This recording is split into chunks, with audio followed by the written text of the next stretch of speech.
Merci à tous d'être là. Vous êtes ici dans le cadre des séminaires des Amis de la Tour du Valat. La Tour du Valat, c'est un institut de recherche pour la conservation des zones humides. On travaille sur tout le bassin méditerranéen, mais on est surtout en Camargue, puisqu'on est basé au Sambuc. C'est une structure qui a plus de 60 ans et qui a une vision humaniste qui a pour objectif de réconcilier l'homme et la nature.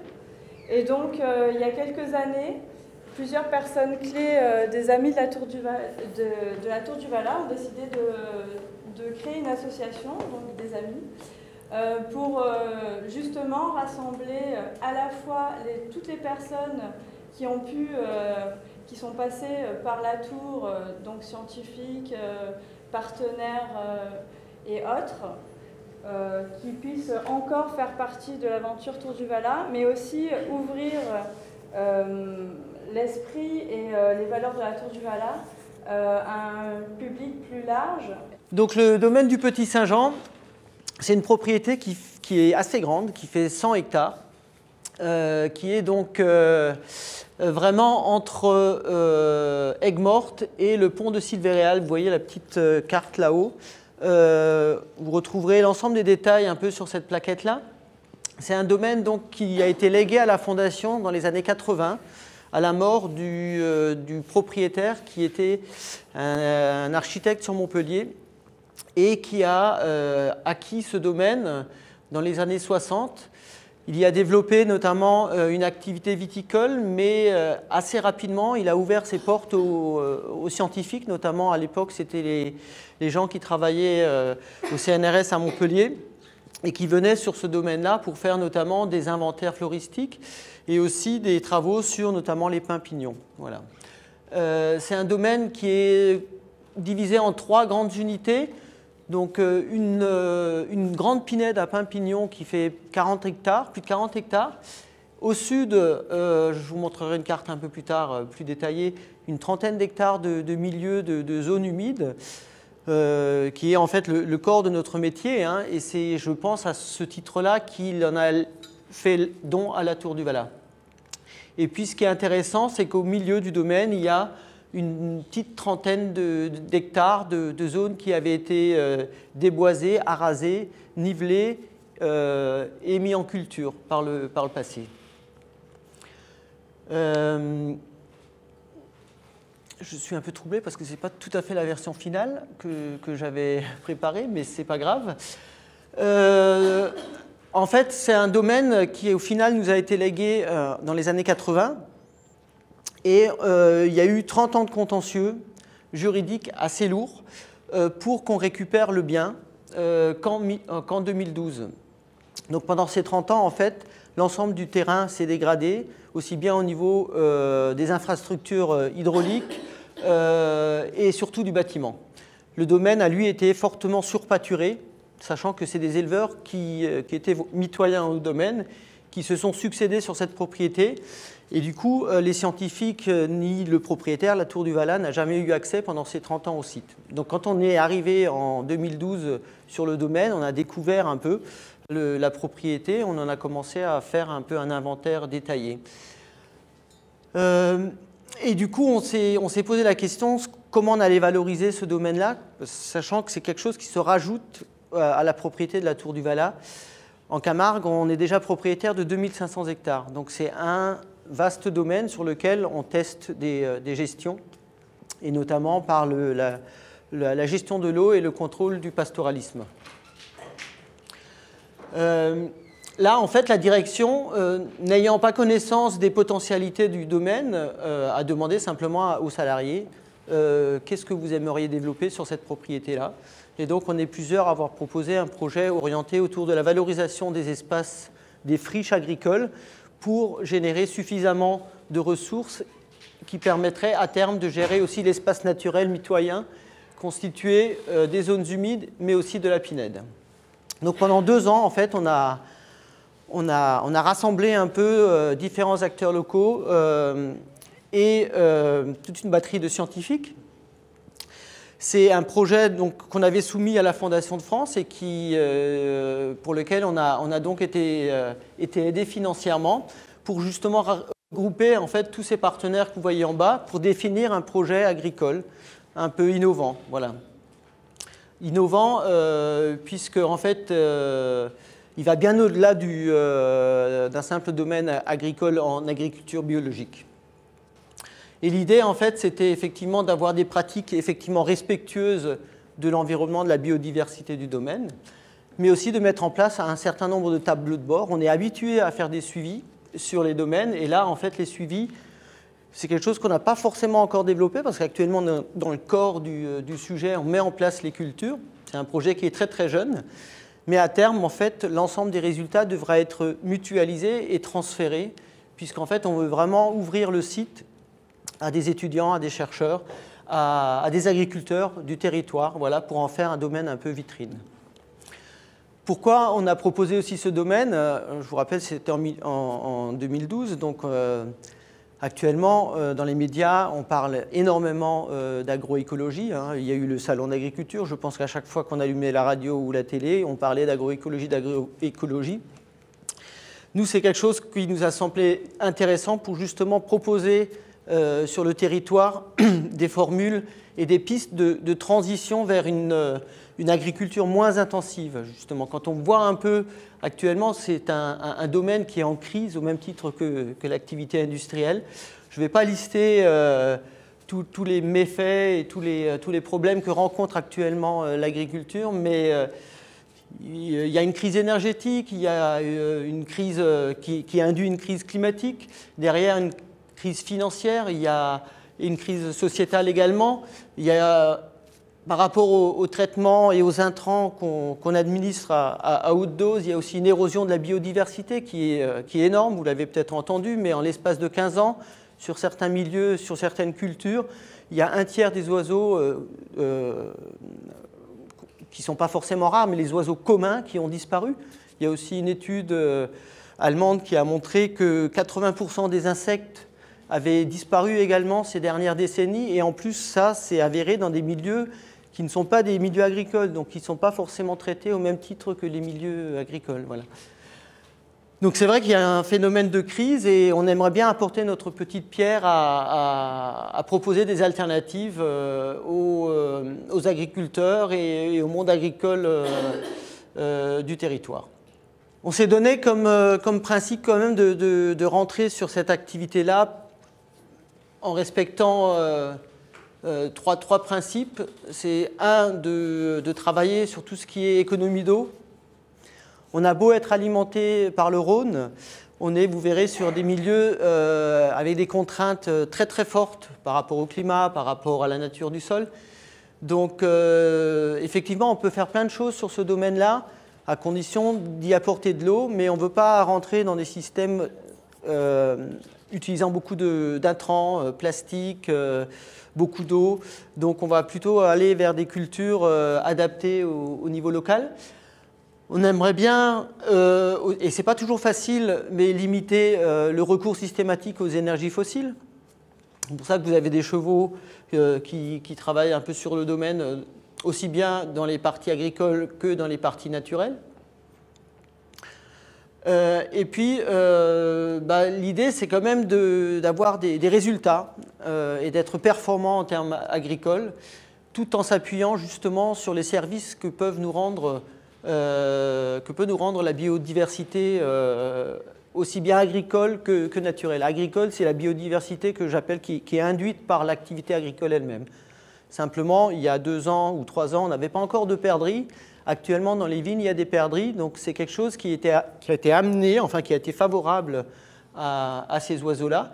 Et ces oiseaux, par ailleurs, peuvent rendre des services en mangeant des insectes qui peuvent être préjudiciables au développement des jeunes plants de vigne, par exemple. Voilà.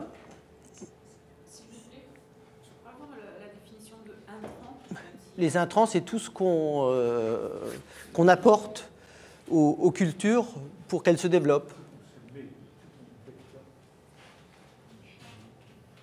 Voilà. Souvent, on parle d'intrants chimiques. Donc, c'est tous les engrais, les les pesticides, les engrais. Ouais. Donc en fait, on s'est pris le temps, pendant 2 années, de réflexion et de travail, aussi bien donc avec des experts qu'avec des étudiants qu'on a fait travailler, plancher sur ce domaine-là, pour en fait construire un projet que vous retrouverez aussi dans cette plaquette-là, qui est vraiment construit autour de ce que faisaient nos grands-parents, d'avoir des petites fermes à dimension humaine, basées sur de la polyculture. Donc ils ne mettaient pas forcément les œufs dans le même panier. Et puis avec toujours des animaux dans ces exploitations. Aussi bien des animaux pour fournir de la traction animale que pour fournir des fumures, mais aussi pour fournir au final des ressources carnées. Donc on est vraiment rentré dans le vif du sujet en définissant un peu des ateliers qu'on est en train de mettre en place. Donc rapidement, en fait, il y a un atelier viticole. Alors vous allez me dire, bon, ce n'est pas forcément le vin qui est déterminant dans tout ce qui est alimentation. Néanmoins, je ne sais pas si vous voyez géographiquement où on se situe. Donc on est dans toute cette grande dune qui a été colonisée par les vins de sable. Et qu'on s'est dit quand même, si on veut travailler un peu avec les viticulteurs, on ne va pas leur donner des leçons, mais c'est quand même mieux si on a de la vigne et si on la cultive un peu différemment pour pouvoir faire le lien. Voilà. Donc on s'est intentionnellement limité aux droits de plantation qu'on avait sur le domaine, sachant qu'on a droit de planter, parce qu'on a arraché des vignes qui étaient en très très mauvais état, on a le droit de planter pas plus de 5 hectares. Voilà. Donc c'est ce qu'on appelle les droits de plantation. Et nous, volontairement, alors on sait pertinemment que 5 hectares, ça ne suffit pas à une exploitation de vivres avec les rendements actuels, même si on produit énormément de vin. On est dans un territoire où on peut produire jusqu'à 120, 130 hectolitres par hectare. Pour vous donner une référence, dans les zones où on a des AOC, des AOP, on est souvent limité à 35 hectolitres. Voilà. En Corbière, c'est dans des zones qui sont effectivement beaucoup plus arides, mais vous voyez un peu la marge de production.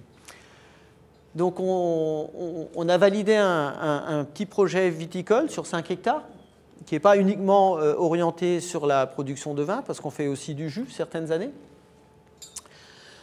On a validé aussi le fait de travailler autour de l'agroforesterie, donc j'y reviendrai, parce que là c'est quelque chose qui est aussi déjà qui est bien installé. Là, pour l'instant, l'atelier pour lequel on a le plus de mal, c'est celui qui concerne les plantes aromatiques et médicinales, puisque c'est aussi quelque chose qui demande énormément de main-d'œuvre. Et pour l'instant, on a un nombre de salariés sur le domaine qui est limité. Et puis, l'idée aussi, c'est de développer un système de rotation avec des cultures vivrières et en accord aussi avec l'exploitation de toutes les ressources fourragères et pastorales sur le domaine. Donc actuellement, c'est quelque chose qu'on sous-traite parce qu'on a nos propres troupeaux de bêtes en Camargue. Hein. On est propriétaire de plus de 500 têtes de vaches Camargue. Néanmoins, la propriété est beaucoup trop petite et c'est beaucoup trop compliqué de gérer ce genre de bovins. Donc on se reporte sur plutôt moutons, chèvres, chevaux et bovins, mais de race Aubrac. Voilà. Alors là, en gros, je ne sais pas si vous voyez, mais c'est un domaine qui fait donc 1 km de long. Tout en haut, on a la route qui va sur Aigues-Mortes. Et donc, c'est un domaine qui fait pratiquement 1 km de long et qui a vraiment... l'intérêt aussi, c'est que c'est un seul bloc. Voilà. Avec une partie centrale, on voit donc ces petites parcelles qu'on a développées ces dernières années. Et après, par contre, on a des parcelles quand même assez grandes qui vont jusqu'à 4-5 hectares pour certaines. L'intérêt aussi, c'est que le domaine est entièrement ceinturé. Là, on voit des canaux, entièrement ceinturés de grands canaux qui, eux, se divisent après en petits canaux et qui parcourent le domaine. C'est quand même assez essentiel puisqu'on est dans une zone fortement marquée par le sel. Et comme vous le savez, le sel limite fortement les mises en culture. On a fait faire un certain nombre de fausses pédologiques avant justement de choisir les espèces, les variétés, les cultivars de plantes. On a travaillé pas mal sur toutes ces contraintes liées à la nature du sol et au climat. Qu'est-ce que ça veut dire, pédo? Voilà, alors pédologique, c'est toute la nature des sols. Et climatique, c'est tous les facteurs qui sont liés au climat. C'est le vent, le soleil, la pluie, voilà. Donc au niveau constitution des sols, on est vraiment sur une ancienne dune qui est née de la bagarre de la mer, mais aussi des différents bras du Rhône qui ont apporté des sédiments. Mais là, ils sont essentiellement sableux. On est à plus de 85% de sable. Et le sable, ça a cette particularité de ne rien retenir, hein, d'être très pauvre, simplement parce que du coup, il n'y a pas suffisamment d'argile non plus dans les sols. Et donc, on a un sol extrêmement filtrant, avec une très très faible capacité de rétention, aussi bien de l'eau que des nutriments. Donc, c'est quelque chose qui est important. Par contre, ça reste en surface, le sable reste quelque chose de meuble, ce qui n'est pas en profondeur où effectivement c'est quelque chose d'incompressible et de très compliqué pour les racines à percer. L'autre facteur, c'est que vous voyez une nappe d'eau à 1,20 m. Ici, c'est une parcelle qu'on a mis en vigne. Donc on sait que la vigne, ça peut aller jusqu'à 8 mètres de profondeur. Et c'est pour ça que cette zone-là, ce périmètre-là, a vraiment été choisi pour y développer de la vigne, c'est qu'effectivement, elle ne manquera jamais d'eau. Il y a un autre facteur pour lequel ça a été, la vigne a vraiment été la culture privilégiée sur ce périmètre, c'est que vous connaissez peut-être le phylloxéra, il y a une grosse crise du phylloxéra qui est un petit puceron qui mange les racines. Et dans ces milieux très, très friables, en fait, le phylloxéra n'arrivait pas à creuser les galeries, à se développer comme il le faisait sur les autres vignobles de France. Donc en fait, il y a en gros, il y a il y a 3 zones qui ont vraiment qui n'ont pas souffert du phylloxéra et dans lesquelles on peut encore planter des vignes francs de pied, donc qui ne sont pas greffées avec le porte-greffe américain. C'est notamment tous les terrains sableux de cette grande zone des vins de sable. C'est aussi le cas en Camargue. En fait, en Camargue, les sols sont moins sableux, mais la parade, ça a été d'inonder les terrains. Et si vous allez en hiver, justement vers le Sambuc, vous voyez encore certaines parcelles qui sont inondées pendant un minimum 40 jours, justement pour éliminer ce petit insecte. Il y a une autre zone où ils n'ont pas eu de phylloxéra, c'est à l'île de Ré. Voilà. Mais sinon, derrière, l'île de Ré, c'est pareil, le domaine viticole est essentiellement constitué de sable fin, comme sur ce secteur. Sable qui représente quand même un grand risque, c'est que dès que vous laissez le sol nu, on se retrouve avec quelque chose qui est très volatile et avec les 280 jours de vent qu'on a dans le secteur, ça devient assez problématique. On peut se retrouver avec des congères de sable quand on travaille le sol au bout des parcelles en fonction de la direction du vent. Donc c'est quelque chose qu'il faudra aussi intégrer dans la mise en culture des parcelles.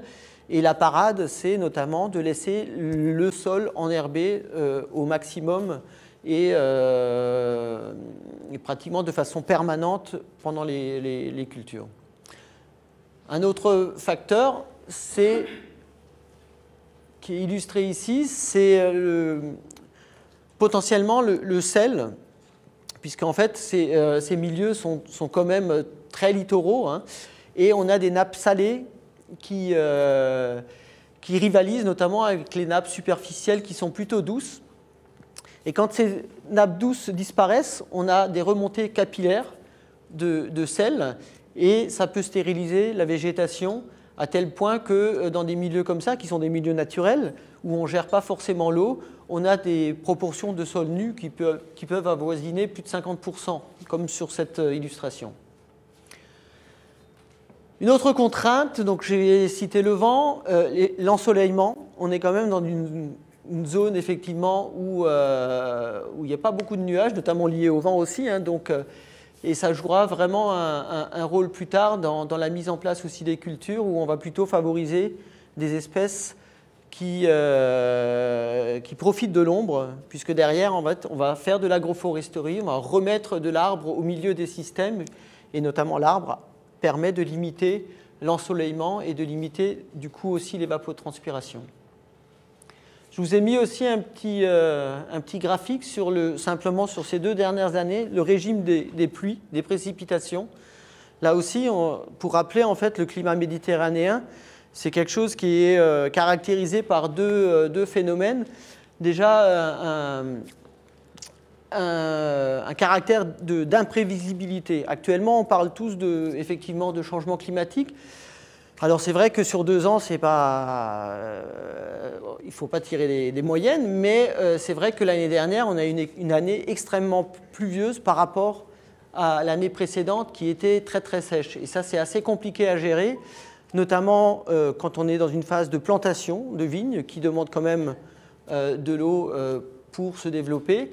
Ou alors, comme cette année, au niveau sanitaire, quand on est en bio, en fait, pour certaines cultures, on n'a pratiquement pas de recours pour traiter certaines maladies, et notamment les maladies fongiques qui sont notamment développées par un excès d'humidité sur les feuilles. Voilà.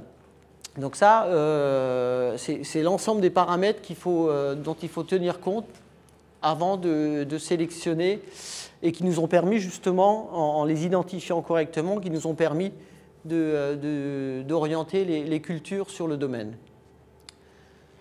Un autre principe qui a pour très longtemps été oublié par certains agriculteurs, c'est que le sol n'est pas forcément à considérer comme un simple support. On a parlé tout à l'heure d'érosion de la biodiversité liée à l'usage d'intrants et l'usage excessif de pesticides notamment. Cette érosion, on la retrouve aussi dans les sols, à tel point qu'actuellement, en fait, il y a certains sols qui sont complètement morts et on a beau y rajouter des éléments nutritifs, des engrais, les plantes n'arrivent plus à se développer et les rendements s'effondrent, notamment parce qu'en fait, on a souvent oublié que la vie dans le sol, c'est quelque chose de primordial. Ces bactéries, ces mycorhizes, ces champignons, c'est eux qui vont faire le lien entre les éléments qu'on va apporter et les plantes. Voilà. Ce n'est pas les plantes qui directement vont attaquer avec leurs petites racines. En fait, il y a vraiment une chaîne alimentaire qui se produit. Et quand on oublie ça, en fait, on arrive à des systèmes où on n'a plus vraiment de solution, à part tout recommencer à zéro et recommencer par travailler sur justement la vie dans le sol. La vie dans le sol, ça permet aussi par ailleurs de stocker du carbone et c'est bien pratique, notamment actuellement quand on cherche à limiter le taux de CO2 dans l'atmosphère. Donc on a un projet aussi d'augmenter ce taux de carbone dans nos sols. C'est lui qui représente un peu le capital avec l'azote en tant que garde-manger pour les futures plantes. Et en même temps, apporter de la matière organique, du carbone, ça permet aussi de jouer sur et d'augmenter la capacité de rétention de l'eau, de l'humidité dans les sols qui va être restituée après aux plantes. Après, c'est des petites techniques, mais je reviendrai dessus.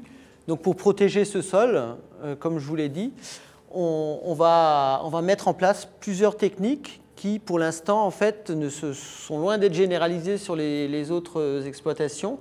Notamment, un des principes, c'est de ne jamais laisser le sol nu. C'est pour ça notamment dans les vignes et sur les autres cultures, on va toujours chercher, même si ce n'est pas possible sur les plants, sur les lignes de plantation, mais entre les rangs, par exemple, on va chercher à mettre en place des couverts, une protection du sol. J'utilise souvent l'image, c'est qu'en plein été, on a mesuré la température à 2-3 cm du sol, enfin du niveau du sol, on arrive à des températures de plus de 55 degrés. C'est ce que vous remarquez quand vous allez à la plage, marcher sur le sable à 14 heures, c'est un peu compliqué. Vous n'avez pas du tout le même problème quand vous marchez sur votre gazon au bord de la piscine, simplement parce qu'effectivement, l'herbe joue ce rôle de tampon entre les deux milieux et protège du coup le sol. Et qui dit protéger le sol, bah derrière, il va protéger les micro-organismes, il va permettre à la vie de continuer.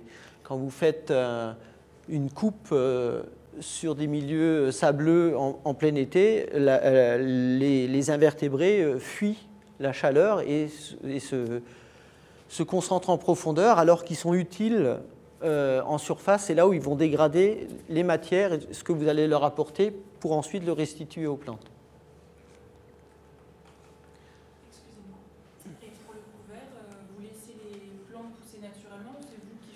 Non, alors c'est nous qui choisissons pour l'instant. L'idéal, en fait, c'est effectivement de plutôt favoriser la végétation autochtone, celle qui est présente, parce que déjà, vous n'êtes pas obligé de payer les semences. Et elles se mettent en place toutes seules. Voilà. Donc, c'est quelque chose vers lequel on veut aller. Néanmoins, les premières années où on plante de la vigne, il faut quand même y faire très attention. Et dans ce cas-là, on va essayer on choisit nos plantes pour plusieurs raisons. Il y a des plantes qui ont des capacités allélopathiques. C'est qu'en fait, elles vont limiter la compétition. Leurs racines vont émettre, ou leurs feuilles vont émettre des substances qui vont limiter la germination des autres plantes. C'est une façon de lutter contre une mauvaise herbe, par exemple, en utilisant une autre plante. Voilà, c'est quelque chose de complètement écologique. Vous pouvez le remarquer, par exemple, sous les romarins ou sous les thym. Eux, en fait, ils ont cette capacité allélopathique parce qu'en fait, leurs feuilles émettent directement des huiles essentielles et souvent le pied de ces espèces très aromatiques se retrouve complètement nu. Voilà. Nous, ce qu'on essaye d'utiliser, je vous montrerai, je pense que j'ai une photo. Là, c'est simple. Là, c'était vraiment natif parce qu'on fait plusieurs tests quand même. Là, c'est uniquement du coquelicot et qui était vraiment spontané. Donc, c'était très très bien. Le problème, c'est qu'on n'arrive pas d'une année sur l'autre à le prolonger. On utilise, nous, du seigle forestier, en fait, essentiellement parce que lui, justement, il a cette capacité d'avoir un pouvoir allélopathique au niveau des racines, et c'est une méthode qui est utilisée pour lutter contre le chien-dent. Voilà. Le chien-dent, c'est un peu la plaie pour le viticulteur, parce qu'en fait, les racines sont très très agressives. On a fait une toute petite parcelle Enfin, il y a eu un collègue qui a planté quelques patates l'année dernière. Les patates étaient transpercées par les chiens-dents, quoi. Donc, ils ne s'arrêtent pas. Et c'est vrai qu'après, je pense qu'une fois que la vigne est bien installée, on peut laisser ce genre de végétaux se développer parce qu'ils vont se développer que sur les 40 premiers centimètres. Et la vigne, on va essayer de la stimuler pour qu'elle aille en profondeur. Donc, à chacun sa niche, quoi. Mais quand on a des jeunes plants qu'on plante là au printemps, actuellement les plants de vigne qu'on plante, on coupe exprès les racines pour restimuler une pousse, et c'est à ce moment-là en fait qu'il faut éviter d'être en compétition. J'ai évoqué l'agroforesterie, je ne sais pas si c'est quelque chose qui vous parle. Là en fait c'est vraiment des illustrations de ce qu'on voit fréquemment quand on aborde cette thématique. Ce n'est pas trop ce qu'on essaye de développer sur le site, mais quand même le principe y est, c'est que l'agroforesterie, c'est on remet des arbres dans les systèmes de culture, justement en fait pour atténuer certains phénomènes climatiques. Vous voyez en fait là sur la photo du haut, bon, c'est un peu le cas le plus parlant, c'est qu'on a planté certainement des peupliers qui poussent très vite, qui fournissent une ombre assez importante. On voit d'ailleurs la taille. Alors souvent, c'est des systèmes qui sont faits en fonction de la largeur des instruments de travail et des machines. Donc ça doit être quelque part dans le centre de la France. Il y a d'autres systèmes. Donc là, en fait, on combine céréaliculture et production de bois, souvent de chauffe ou voire du bois d'œuvre. À côté, vous avez une autre photo, bon, c'est pas très très net, mais où c'est du maraîchage sous les arbres. Il y a notamment quelqu'un qui fait ça de façon très intéressante vers Sommières ou Anduze, ou même Uzès, ouais, où il a récupéré en fait une ancienne plantation de peupliers, et plutôt que de couper tous les arbres, il développe du maraîchage sous ce couvert. Ça lui permet notamment de limiter et de lutter contre les inondations. Et lors des événements cévenols, il voit la terre des voisins qui disparaît, et lui, en fait il y a plein d'embâcles, les arbres arrêtent vraiment et freinent la montée des crues. On peut aussi associer les animaux, et c'est ce qu'on va faire aussi sur le domaine. Donc là, vous avez une production, je pense que c'est en Normandie, une production d'arbres fruitiers, et notamment des pommiers. Et dessous, en fait, c'est les vaches qui pâturent et qui permettent de valoriser les fourrages. Et complètement à droite, on a aussi, là je pense que c'est plus dans un verger un peu plus conventionnel, pommes ou poires, où on fait parcourir justement le domaine, le terrain, par des volailles qui permettent de limiter aussi tous les fruits qui tombent au sol. C'est mangé par les volailles, et ils mangent aussi énormément, ça se fait beaucoup aussi maintenant dans certaines oliveraies, parce que ça permet de lutter contre des fléaux comme la mouche de l'olivier. C'est tout des pratiques vraiment qui étaient mises en place par nos aïeux, et il y a un peu un renouveau sur ces pratiques-là. Alors comment nous on met en œuvre ces pratiques-là, enfin ces techniques? On a arrêté 3 grands dispositifs, et notamment un dispositif de pré-verger. Donc les prés, en fait, ils ont pour finalité d'être pâturés par des ovins une fois que les arbres auront poussé.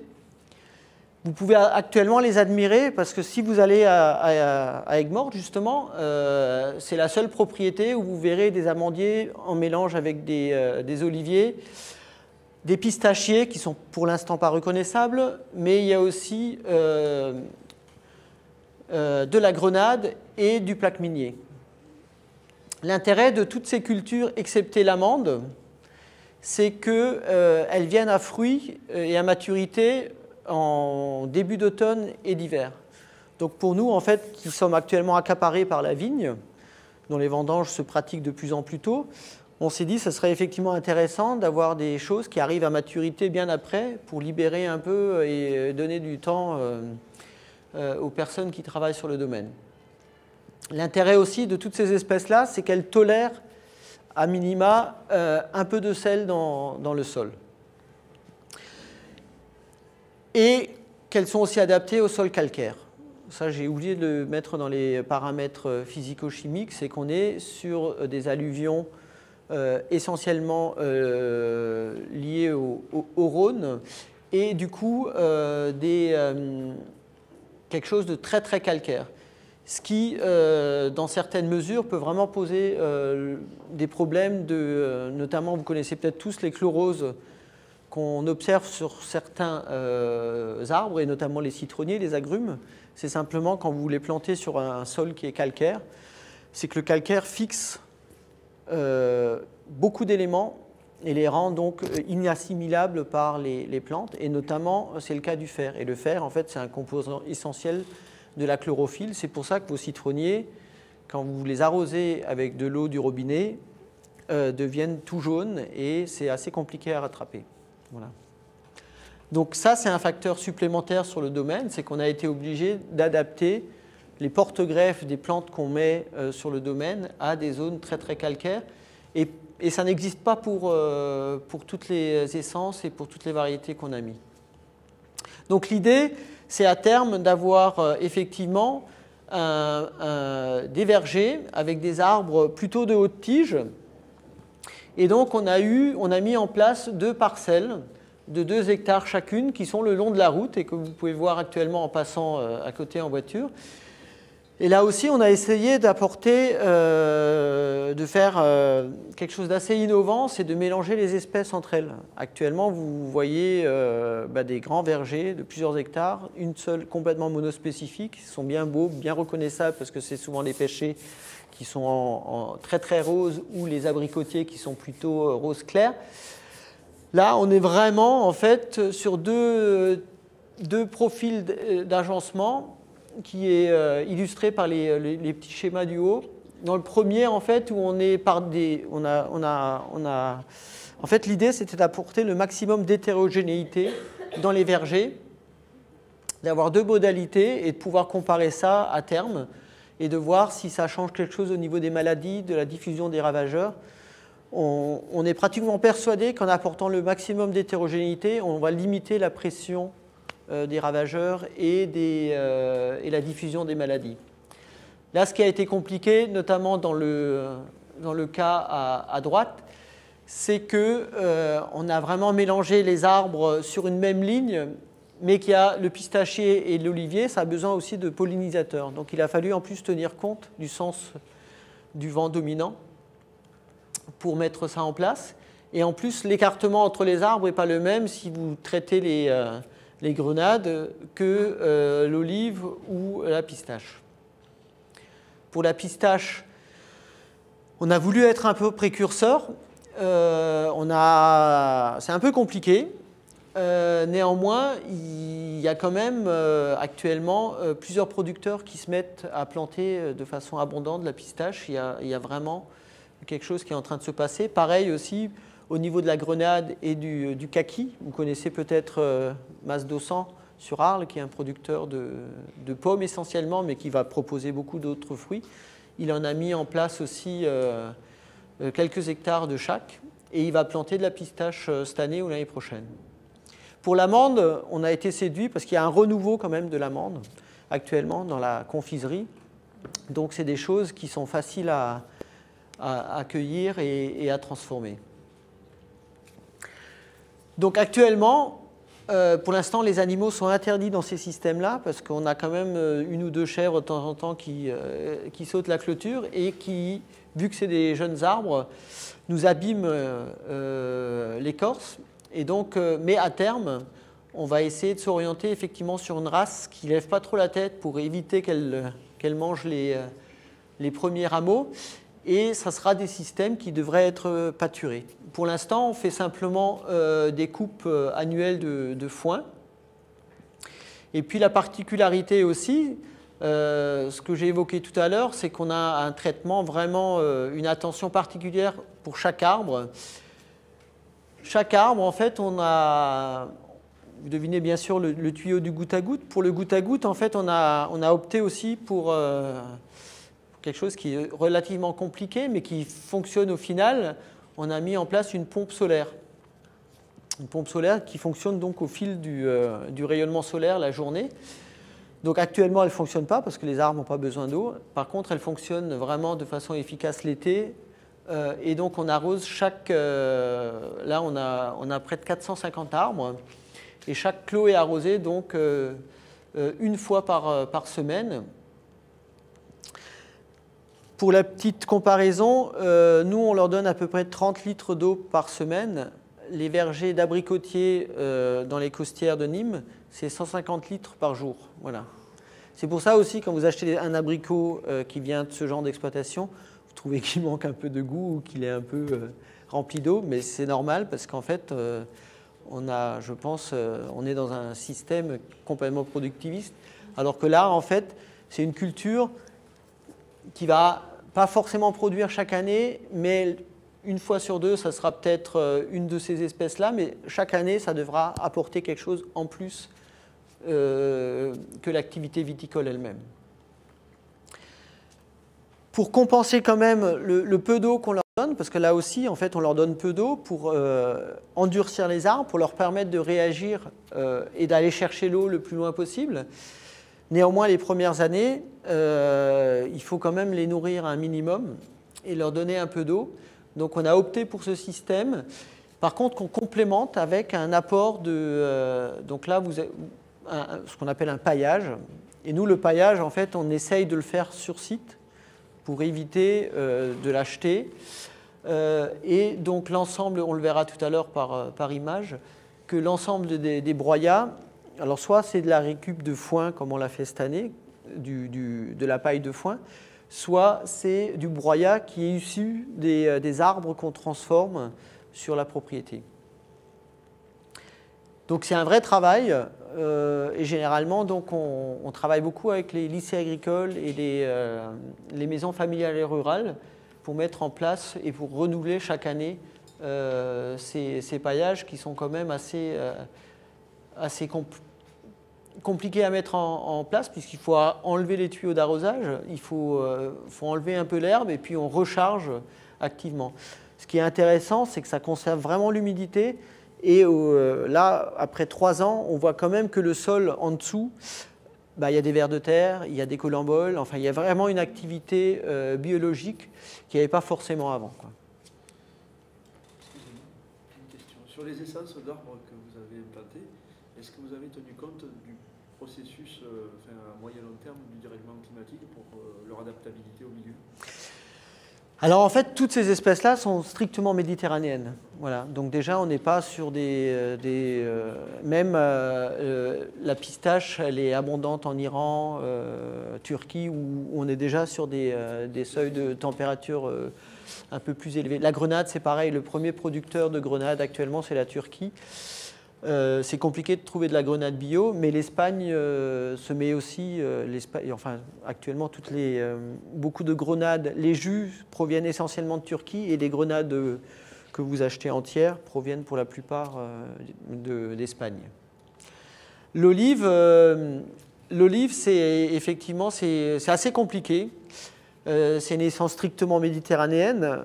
Mais actuellement, dans les Alpilles, j'entends dire, effectivement, si on ne met pas systématiquement de l'eau, c'est des cultures qui souffrent de plus en plus, mais parce qu'on est sur des seuils de rentabilité aussi élevés, quoi. C'est en Tunisie ou dans le Maghreb, il y a beaucoup de voilà. je pense. Ouais. Après, l'autre intérêt de ces espèces-là, c'est qu'effectivement, il y a un peu de mouche de l'olivier pour l'olive, mais que derrière l'amande, il y a quand même effectivement quelques petits ravageurs. Mais pour les 3 autres, en fait, c'est pratiquement indemne de maladie. Donc ça limite aussi les traitements. Voilà. Et pardon, tout à l'heure, vous disiez que les pistachés, c'était compliqué aussi, que vous n'avez pas expliqué. En fait, parce qu'à l'époque, les choses évoluent très vite. Il y a 4 ans ou 3 ans, quand on les a achetés, il n'y avait qu'un seul importateur en France. Actuellement, je pense que dans le Luberon, ils sont 3 ou 4. Et les Espagnols ont tendance à submerger le marché. Moi, j'ai été obligé de les acheter en Sicile. Voilà.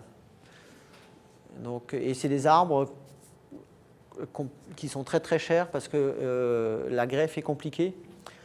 Pour vous donner un ordre de prix, un amandier classique, quand on achète en tant que pro, on le paye 6 ou 7 euros hors taxe. Le pistaché, c'est plutôt 30 euros hors taxe. Donc, et en plus, ça nécessite une pollinisation croisée. Enfin, voilà, c'est pas si évident que ça. Et les arbres qu'on a eus, nous, je pense qu'ils étaient déjà un peu vieux. Du coup, ils étaient dans des godets en plastique. Les racines font je ne sais plus comment on appelle ça, un chignon. Et pour défaire ce chignon, sur certaines espèces, c'est impossible. Il y avait une...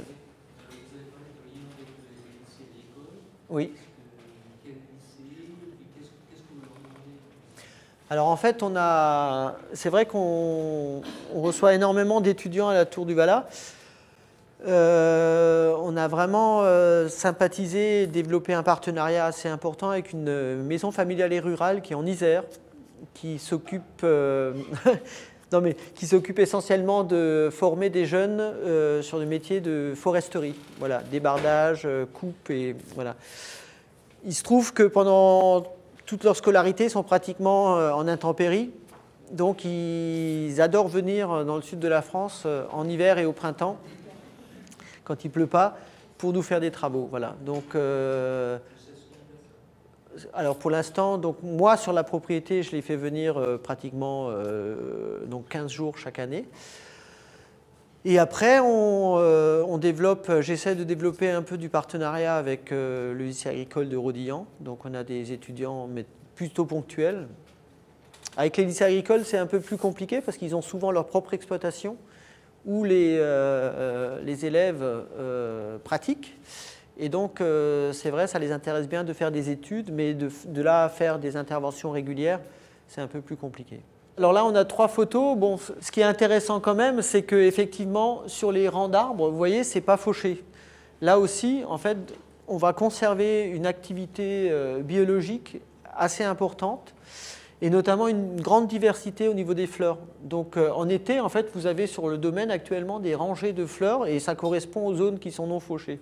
Très intéressant pour tous les pollinisateurs, les papillons. Alors que sur les parties fauchées, on a beau être...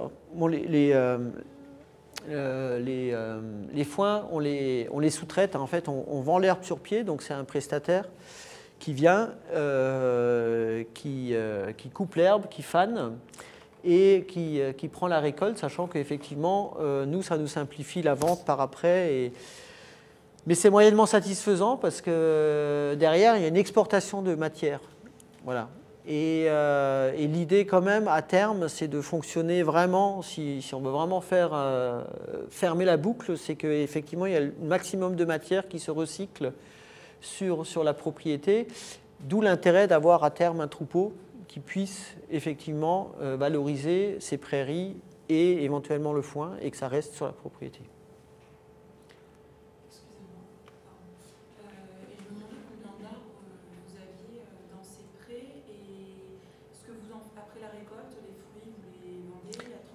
Voilà. En fait, au niveau des densités, sur un verger classique, je crois qu'on est à plus de 1000 arbres par hectare, entre 800 et 1000 arbres. C'est des vergers très intensifs où on a un arbre pratiquement tous les mètres 50, quoi. Là, nous, on est à minima entre les grenadiers et on est à 5 mètres entre chaque arbre. Et après, on est sur des distances, effectivement, de 7-8 mètres entre les rangs, voilà, de façon à pouvoir passer avec des engins, des faucheuses et de pouvoir récolter le foin. Donc on est sur à peine 100-110 arbres par hectare, quoi. Donc 10 fois moins. Et puis pour la valorisation des produits, c'est vrai qu'on avait regardé un peu tout ça, mais on n'est pas allé jusqu'au bout de la réflexion sur on va avoir tant et tant de fruits, on va les valoriser comme ça. On sait qu'effectivement, sur une petite production comme ça, les amandes, rien qu'à la Tour du Valat, on est 70 salariés, entre 70 et 80. Plus le réseau autour, il y a des productions qu'on vend simplement aux bouches et à oreilles. Donc c'est le cas de notre viande, j'espère que ce sera le cas pour tout ce qui est amandes, éventuellement l'huile d'olive. Les grenades, on va essayer de les transformer en jus. Les plaques miniers plutôt en fruits secs, c'est quelque chose qui est très riche en antioxydants, mais le problème c'est la conservation. Et là, les Américains et notamment les Japonais, en fait, ils sèchent énormément de kakis. Ça permet de les conserver, de les valoriser, de la rapporter aussi de la valeur ajoutée. Voilà. Et puis la pistache, on va voir. C'est pas certain qu'on en ait tout de suite, quoi, parce que ça m'a l'air un peu compliqué. Voilà. Parce que l'intéressant de ce produit, c'est aussi tout ce qui est agroalimentaire, la transformation. Donc, sur arbre, il y a pas d'entreprise de secteur du, il n'y a rien. Alors, est-ce qu'il y a une perspective de ce côté-là, d'installer ici aujourd'hui, je sais pas. Ouais. En fait, c'est vrai qu'actuellement, il faut encore faire quelques kilomètres. Il y a un atelier de transformation à Colias qui fait des jus pour les particuliers. Nous, pour le raisin, on va jusqu'à Saint-Andiol où il y a Sojufel qui est une grande boîte mais où vous ne pouvez pas apporter moins de 5 tonnes de raisin quand vous faites du jus de raisin. Donc c'est pour ça qu'on n'en fait pas chaque année, c'est pour ça qu'on est en rupture de stock cette année, parce qu'on a écoulé tout le produit et cette année on n'a pas suffisamment eu de raisin pour pouvoir faire du jus. Voilà, donc c'est un peu compliqué. Donc l'idée effectivement c'est plutôt de voir comment à terme, notamment je pense au séchoir, je sais que c'est des choses qui se réfléchissent chez certains producteurs. Donc c'est plutôt de fonctionner comme ça, de façon un peu micro-collective, mais sur le territoire, quoi. Voilà.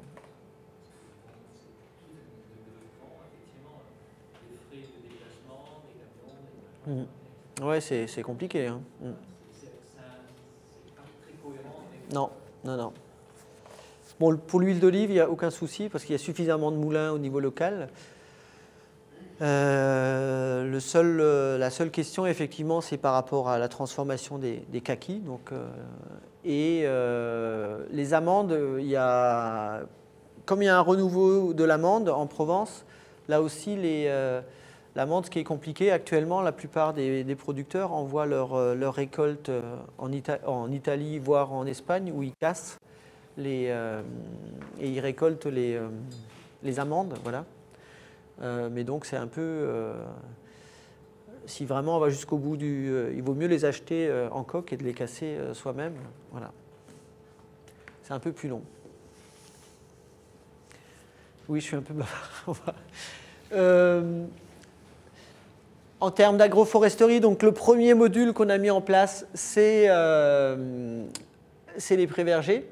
Il y a un autre dispositif qu'on a mis en place dès 2016, où là, vous voyez, on est déjà sur des arbres qui font 3 ou 4 mètres de haut, qui sont des poiriers, mais c'est des poiriers sauvages. Donc là, c'est un dispositif qui va pour produire du bois d'œuvre. Et on a mélangé ça avec du cormier. En fait, pareil, le cormier, c'est quelque chose d'extrêmement dur comme bois. Juste pour vous donner, moi je ne connaissais pas, mais c'est quelque chose qui était utilisé pour faire les dents des moyeux, des moulins, tellement c'était costaud. On prenait une pièce centrale et dessus on faisait les dents avec du cormier. Donc là on a une grande parcelle qui fait 3 hectares. Quand on en a pris possession, il n'y avait plus d'herbe, c'était complètement raclé. Et donc là, le problème d'érosion, problème de fuite des nutriments. Donc là, on s'est dit, sur cette parcelle-là, il faut mettre des arbres. On va mettre des arbres. On a construit un projet qui est par ailleurs mis en place sur d'autres sites en France.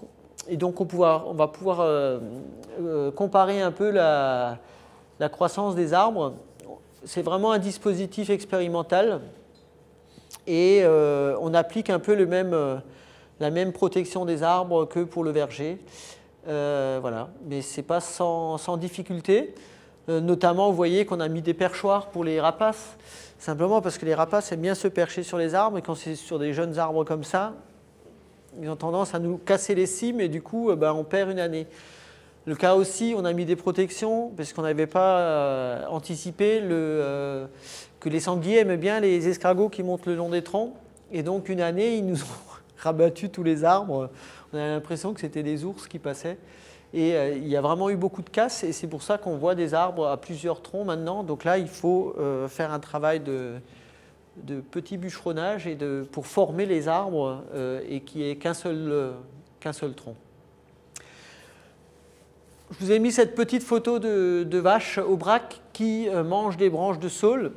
On a mis en place aussi un autre dispositif, alors qu'on ne voit absolument pas, parce que déjà il est très jeune, il a été mis en place cet automne, où on est sur un dispositif dit fourrager, où en fait, quand on regarde un peu la biblio, on se rend compte que la plupart des espèces qu'on rencontre sous nos contrées sont beaucoup plus intéressantes en termes de valeur nutritive que la luzerne ou une fétuque de base.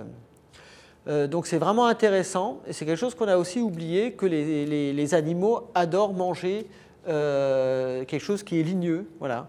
Donc on a replanté des haies entières qui ont vraiment pour vocation d'être broutées par les animaux. En plus, les animaux, ils trouvent aussi, notamment là c'est du saule, le saule contient de l'acide salicylique, Et il a été démontré que les animaux s'auto-médicamentent. En fait, en mangeant à telle ou telle période, ils vont manger tel ou tel arbre.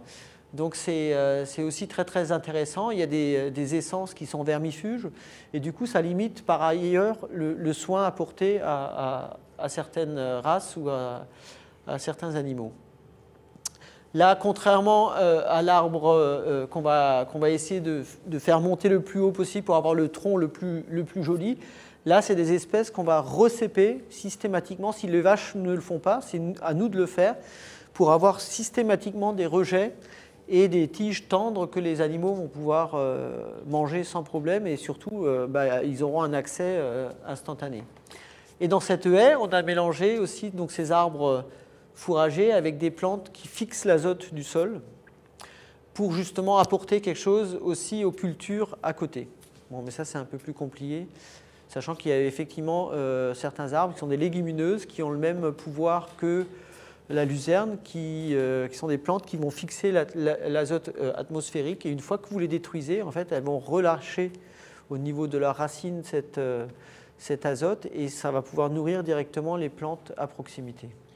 C'est une façon justement de limiter les intrants chimiques. Vous avez des exemples d'arbres qui fixent l'azote au sol? Il y a l'aulne de Corse. L'aulne de Corse, ouais. Alors il n'y en a pas tant que ça. Après, il y a beaucoup d'espèces invasives, le févier d'Amérique, qui fait, on appelle ça l'épine du Christ. En fait, c'est des arbres qui sont armés, qui font des grandes, qu'on voit souvent dans les jardins publics. Enfin, ouais. Il y en a aussi qui ne sont pas armés, mais c'est une plante qui est très intéressante parce que notamment elle a ce pouvoir-là et en plus les fruits, en fait, c'est des grandes gousses des fèves et ça, c'est très riche en protéines. Donc, c'est aussi consommé par les animaux. Et après, il y a le cornouiller. Les coronilles, qui sont des... alors, ce n'est pas vraiment des arbres, mais ça fait des petits buissons qui sont assez hauts, qui fleurissent actuellement des fleurs très jaunes. Voilà. Donc ça, c'est une espèce aussi qui fixe l'azote. Ce sont des espèces endémiques à la Méditerranée? Alors, le févier, non. Le févier, justement, c'est pour ça qu'il y a plein d'espèces qu'on élimine au final et on se retrouve avec très peu d'espèces potentiellement et cultivables. L'aulne de Corse, son problème, c'est qu'il aime bien les bords de rivières assez fraîches, même si c'est en Corse, donc ce n'est pas forcément adapté à nos contrées. Voilà. Mais après, si ça vous intéresse, je pourrais vous donner d'autres espèces. Oui, alors les haies. Excusez-moi, mais je vois que l'heure avance. Les haies, c'est un autre dispositif agroforestier qu'on essaie vraiment de généraliser sur toutes les cultures. Systématiquement, toutes les parcelles de vignes, en fait, on va mettre à côté une haie et voire des zones en fait, qu'on va pratiquement jamais retourner. On a une bande où on va circuler avec le tracteur, mais à côté, on a une autre parcelle, enfin une autre bande qu'on laisse évoluer telle qu'elle tout au long de l'année sans forcément la faucher. En fait, c'est des vrais réservoirs de biodiversité et notamment des auxiliaires pour les cultures mitoyennes. On a trop souvent complètement oublié qu'il y a énormément d'animaux et d'insectes qui peuvent apporter quelque chose aux cultures. Il suffit de leur apporter le couvert et ces petites bêtes font le reste. C'est notamment le cas des coccinelles qui vont manger le puceron sur les jeunes plants de vigne. Alors on met en place différentes haies. La plus simple, c'est la haie, ce qu'on appelle une haie fruitière, où c'est vraiment un mélange. Là, on a testé beaucoup d'espèces pour voir ce qui poussait le mieux. On a mis, je crois, 17 espèces différentes, et où, en fait, c'est planté de façon assez grossière. Il n'y a pas d'arrosage, et il y a simplement eu un paillage. Et donc ça, c'est une haie. Bon, la photo est pas très, très nette, mais les plus beaux arbres font actuellement 2,50 m. Depuis 2 ans, on a changé un peu de stratégie, c'est qu'on veut vraiment, quand on achète un plant, qu'on le plante, qu'on se prend le temps de planter ça avec des gens, des bénévoles ou des étudiants ou même des salariés, c'est que derrière, il faut qu'à minima le plan prenne les 2 premières années et derrière, on va laisser évoluer. C'est pour ça qu'on a systématisé un peu l'arrosage quand même. Donc ce petit tuyau noir qui une fois par semaine, au mois de juillet et mois d'août, va apporter un peu d'eau. Et puis on complexifie un peu les haies. On fait des haies brise-vent pour éviter justement ce que je disais tout à l'heure, les effets un peu abrasifs et d'érosion liés au vent qui sont assez forts dans la région. Et puis depuis 1 an, on essaye de vraiment diversifier les haies en mettant à la fois des espèces mellifères, donc qui vont amener des insectes, mais aussi des arbres qui peuvent apporter quelque chose à terme à l'exploitant. Donc là, on a simplement mis en place des pêches de vignes, parce que les parcelles mitoyennes sont des vignes. Il y a d'autres haies, on a mis des oliviers, d'autres haies, on a mis des espèces qu'on appelle francs de pied, donc amandiers, pommiers, et c'est des espèces qui pourront à terme être greffées, en fait. Voilà.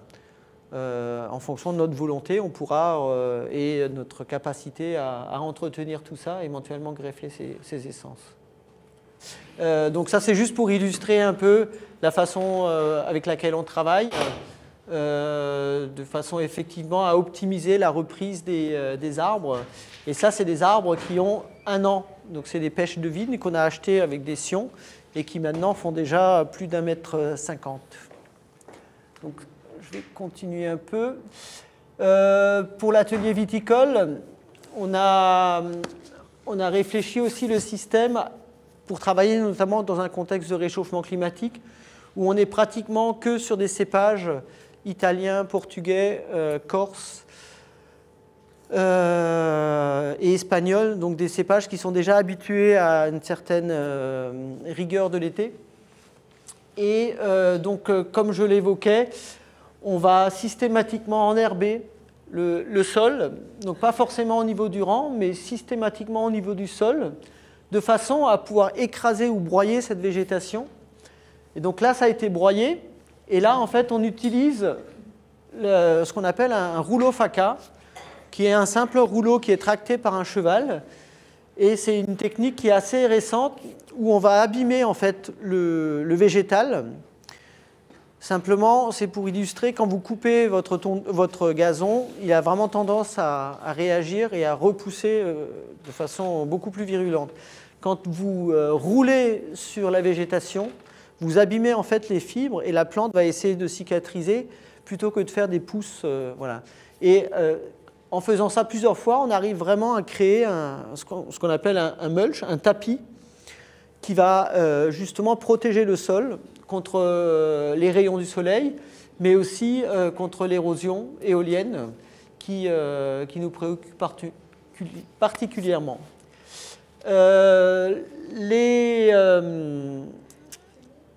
Les vignes, celles qui sont âgées, on les travaille exclusivement en traction animale. Ça veut dire qu'on limite le travail à 2 interventions par an à cheval. Et puis en hiver, comme en ce moment, elles sont pâturées par un troupeau de moutons, de là aussi à contrôler l'enherbement printanier et à apporter une fumure, certes minime, mais quand même qui reste sur le terrain.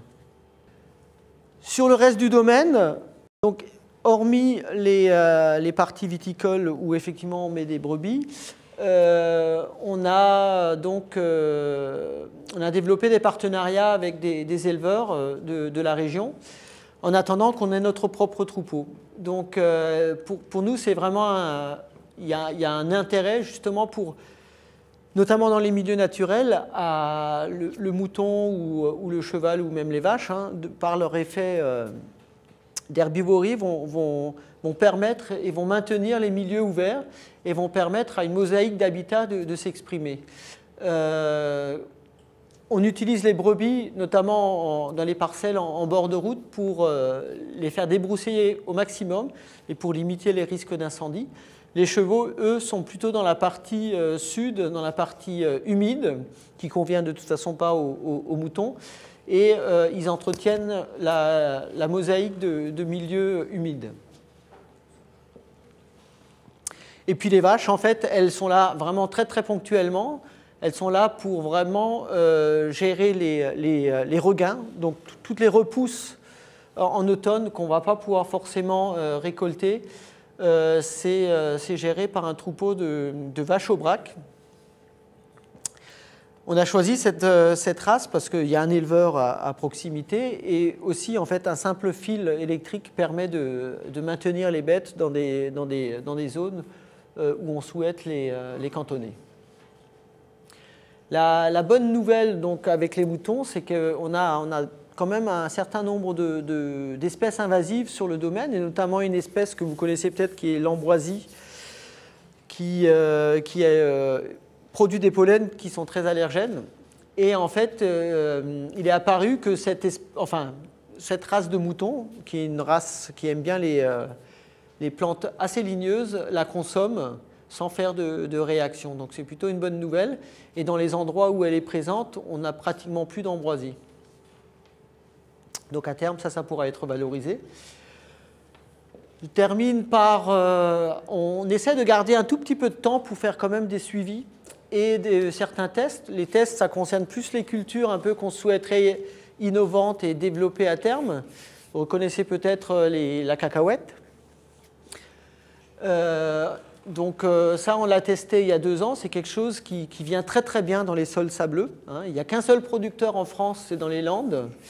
Et il fournit la plupart de ses arachides, il les donne à manger à ses oies. Là, l'idée, ce serait plutôt effectivement de compléter la gamme des petits apéros pour le domaine, sachant qu'on a amandes, olives, pistaches et cacahuètes, ça le ferait bien.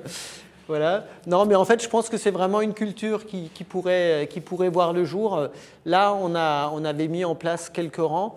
Il faut juste trouver la façon un peu de contrôler les campagnols.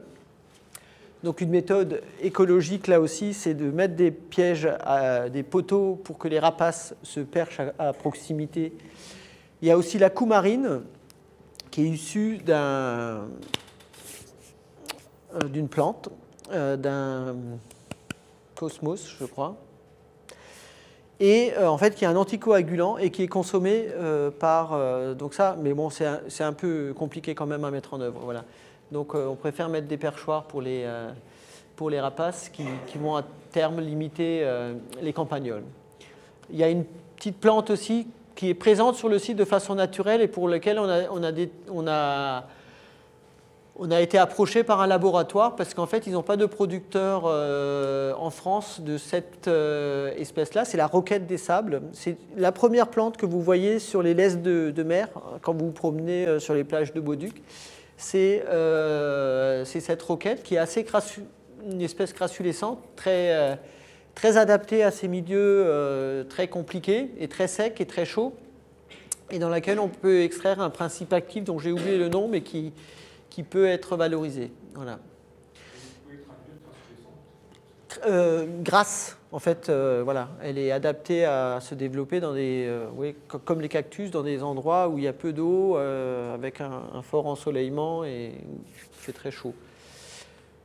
Et puis derrière, bon, on essaye quand même je vous ai parlé de tableurs tout à l'heure pour suivre un peu à la fois les cultures, les résultats des cultures qu'on met en place, mais on essaye aussi de mettre en place un certain nombre de protocoles de suivi de la biodiversité donc, qui est associée à ces cultures-là, pour voir quelles sont les espèces qui peuvent nous servir, et puis au final de savoir ce qu'on héberge comme biodiversité sur la propriété. Ça, c'est tout ce qu'on met en place, c'est ce qu'on appelle maintenant un peu pompeusement les infrastructures agroécologiques. En fait, c'est tout ce qui peut servir à la faune et à la biodiversité comme zone d'accueil. Alors bon, je vous ai déjà parlé des haies avec les poteaux pour les rapaces. On essaie de laisser aussi, quand on coupe certains arbres, de laisser des tas de branches et de grumes en place. Au même titre que vous voyez de plus en plus des maisons à insectes. Hein. Là, en fait, on a souvent déjà des insectes qui ont fait des trous dans les arbres de peuplier et qui vont servir de refuge pour toutes les abeilles charpentières et toutes les espèces un peu intéressantes d'abeilles solitaires.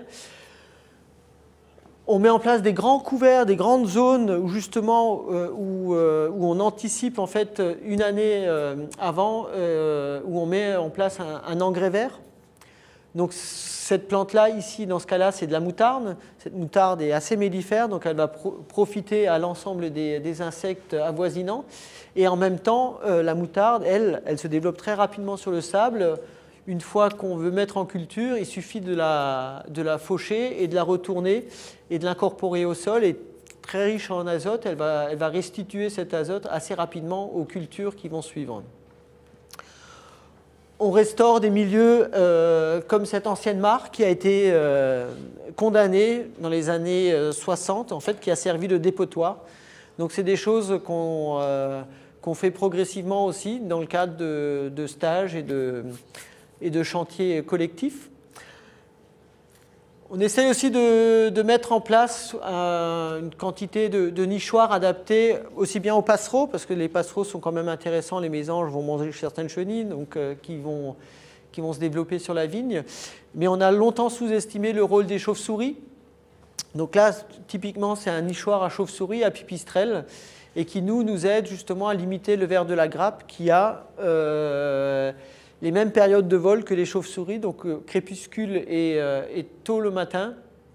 Et du coup, on n'a pratiquement pas de problème avec ce ravageur sur nos vignes. Et puis, plutôt que de jeter les vieilles briques, là, on n'a pas de muret de pierre sèche sur la propriété, ce qui est un peu regrettable. Donc, on essaye, avec des vieilles briques, qui sont sur palette, de recréer des habitats et qu'on va disperser un peu autour du vignoble, simplement pour créer des habitats favorables là aux reptiles. C'est plein de failles et d'espaces, donc c'est assez sympa effectivement pour les lézards, les serpents. Et puis à l'intérieur, on prévoit des logements un peu plus grands pour les hérissons qui sont vraiment de super auxiliaires aussi qui mangent les limaces et d'autres. Voilà. En termes de pratique, on essaye aussi de passer le message, donc, notamment aux personnes qui interviennent sur la propriété quand ils font les foins, de faucher. Vous savez, vous ne le savez peut-être pas, mais il y a des techniques de fauche qui concentrent la biodiversité au milieu des parcelles et au final, en fait, quand vous passez dans la partie centrale, vous avez concentré tous les jeunes faisans, les jeunes perdreaux, les jeunes lapreaux. Et généralement, tout ça, ça passe à la casserole. Donc là, en fait, on essaie simplement de pratiquer un sens de rotation qui est inverse et qui permet d'éloigner les animaux sur les bords des parcelles. Voilà. C'est vite dit, mais c'est très compliqué à mettre en pratique. Voilà. C'était pour vous montrer 2-3 photos de milieux naturels et comment on valorise aussi les ressources de ces milieux naturels. Il y a notamment une grande pinède qui fait 50 hectares. Donc ce que j'ai dit, en fait, le bois des houppiers, parce qu'on a fait un plan de gestion, on a le droit d'ouvrir certaines parcelles, certains endroits qui sont beaucoup trop fermés, de façon à recréer de la régénération. Et en fait, donc, tous les arbres qui sont coupés, on essaye de valoriser. On a fait venir un scieur mobile, donc les planches, en fait, on les utilise directement sur la propriété. Les arbres, les houppiers sont broyés et donc tout le broyat est mis au pied des arbres. Et quand il ne nous reste plus que les grandes grumes, en fait, on fait venir un prestataire. Donc là, c'est assez traumatisant parce qu'il prend des grumes entières, il les broie et il fait de la plaquette forestière. Et donc, ces plaquettes, des gros granulés, sont brûlés dans notre chaudière à bois qu'on a installée à la Tour du Valat. Et quand elle fonctionne, donc on essaye de brûler ce type de bois. Elle fonctionne depuis plus d'1 mois sans aucune panne, donc on tient un bon bout. Voilà. Mais c'est quelque chose qui est assez effectivement compliqué. Et puis bon, là, on illustre les zones humides au sud de la propriété, sur lesquelles on intervient très très peu, parce qu'effectivement, pendant 30 ans, c'est quand même des milieux qui ont été surpâturés. Donc on essaie simplement de gérer les espèces invasives, de restaurer tous les ouvrages hydrauliques et les outils qui permettent de gérer et de contrôler les niveaux d'eau. Et pendant à peu près 3-4 mois en hiver, on reçoit quand même un troupeau de 9 juments qu'on laisse pâturer sur le domaine. Ça permet aussi, les gens, quand ils nous apportent des animaux sur la propriété, ils nous rendent un grand service et en même temps, ils nous payent un petit loyer. Donc ça, voilà. Et puis je termine par cette cette image, effectivement, il y a encore beaucoup de choses à faire. On aimerait quand même effectivement s'orienter sur tout ce qui est biodynamie, parce qu'on fait déjà beaucoup de choses qui vont dans ce sens-là. Et c'est une bonne façon de limiter en fait le recours systématique au cuivre et au soufre. Voilà. De travailler plutôt sur des solutions qui vont dynamiser la plante et qui vont lui permettre de s'auto-armer contre les ravageurs et les maladies. Bon, le reste, après, oui, je l'ai déjà évoqué, c'est des projets qui sont en cours. On aimerait bien effectivement atteindre l'autonomie en matière organique, donc de créer une petite zone de plateforme de compostage sur le site. Ça éviterait d'acheter des fientes de volaille dont le transport coûte plus cher que la matière elle-même. Et comment ?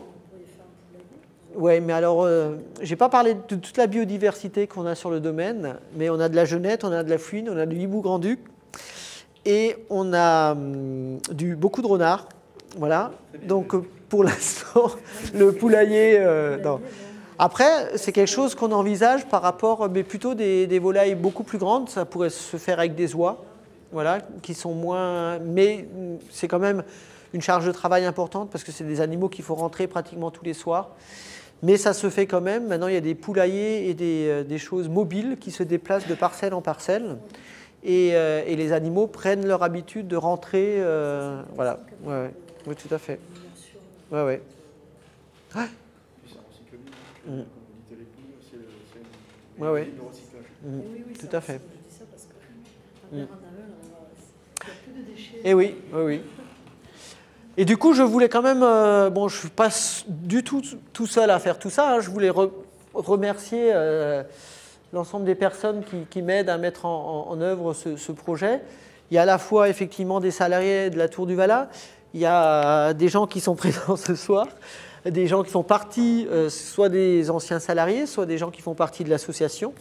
Donc effectivement, Laura diffuse, j'essaye de faire régulièrement des chantiers. Et puis, il y a vraiment des gens qui sont simplement intéressés par l'agroécologie, qui nous ont fait signe et qui viennent nous donner des coups de main aussi. Donc ça, c'est vraiment... c'est très riche aussi au niveau des échanges. Et puis voilà, il y a des groupes constitués qui viennent, il y a des étudiants, et c'est un peu grâce à tout ça qu'on arrive à faire avancer le projet. Ben, je propose que si jamais il y a des questions, ça se fasse autour d'un verre. Potentiellement. Nicolas va se dessoucher d'ici 1 minute. Donc, voilà. Merci.